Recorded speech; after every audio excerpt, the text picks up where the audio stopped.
એક નાનકડા ગામમાં શ્રીમદ ભગવત કથા ચાલી રહી હતી. કથાના ત્રીજા દિવસે સવારનો સમય પૂરો થયો. કથા સાંભળનારા બધા જ શ્રોતાઓ જમવા માટે પોતપોતાના ઘરે ગયા.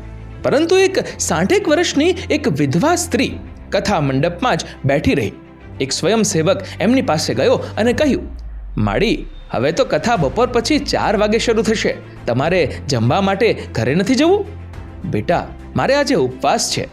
સ્વયંસેવકે પૂછ્યું, માડી, આજે વળી શેનો ઉપવાસ છે? બેટા, આજે મારે 31 તારીખનો ઉપવાસ છે. માડી, 31 તારીખનો ઉપવાસ?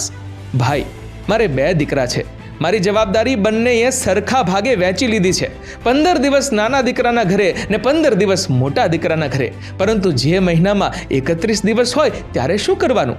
ત્યારે એ મહિનામાં છેલ્લા દિવસે હું ઉપવાસ કરું છું. આમ કહેતા એ માજી કરુણ હૃદયે રડવા લાગ્યા.